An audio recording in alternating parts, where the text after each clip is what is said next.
अगर आप इंडिया से हैं और आईटी, इंजीनियरिंग या स्टेम फील्ड में करियर बनाना चाहते हैं तो शायद आपने सुना होगा कि H1B वीजाज अब पहले जैसे आसान नहीं रहे।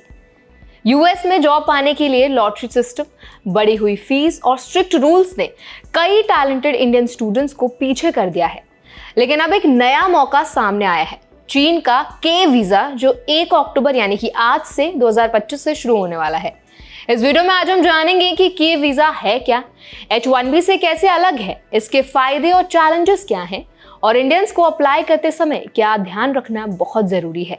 अगर आप सोच रहे हैं कि अमेरिका में स्ट्रगल करने की बजाय ऑल्टरनेटिव एक्सप्लोर करना चाहिए या नहीं, तो वीडियो आपके लिए बहुत इंपॉर्टेंट है। तो चलिए फिर वीडियो को शुरू कर देते हैं। Hi, my name is Varsha Dubey and watching NBT tech ed. के वीजा खासकर यंग स्टेम ग्रेजुएट्स के लिए है। इसका सबसे बड़ा फायदा यह है कि इसके लिए आपको पहले से जॉब ऑफर की जरूरत नहीं होती। यानी अगर आप रिसर्च, एजुकेशन, टेक्नोलॉजी या स्टार्टअप सेक्टर में काम करना चाहते हैं तो के वीजा आपको सीधे एंट्री, रेजिडेंसी और वर्क करने की अथॉरिटी देता है।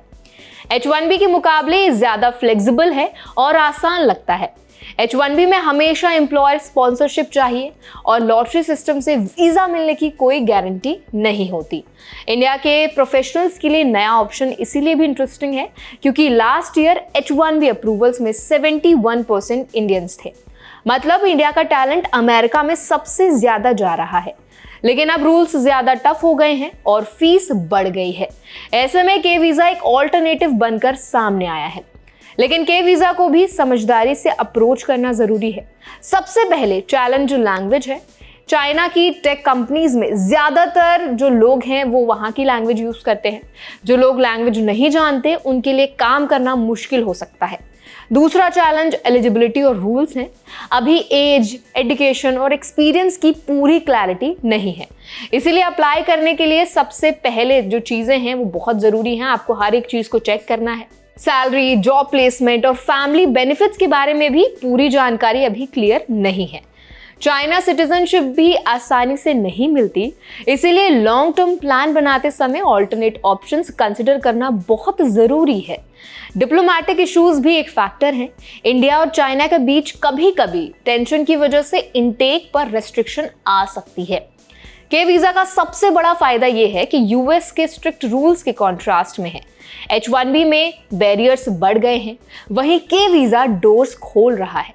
आपको एंट्री, रेजिडेंसी और वर्क करने की फ्लेक्सिबिलिटी मिलती है और एम्प्लॉयर स्पॉन्सरशिप की जरूरत नहीं होती। ये इंडियन स्टेम प्रोफेशनल्स के लिए अट्रैक्टिव ऑप्शन बनता है। अगर आप इंटरनेशनल करियर प्लान कर रहे हैं तो के वीजा एक सीरियस ऑप्शन और बहुत अच्छा ऑप्शन हो सकता है। लेकिन केयरफुल प्लानिंग जरूरी है। H1B के रूल्स और लॉटरी सिस्टम को समझें और अप्लाई करने के लिए रेडी रहें। अगर बैकअप चाहिए तो के वीजा एक्सप्लोर करें, लेकिन लैंग्वेज और कल्चरल चैलेंजेस के लिए तैयार रहें। करियर प्लानिंग में फ्लेक्सिबिलिटी रखें और शॉर्ट टर्म हर्डल्स के लिए भी प्लान बनाएं।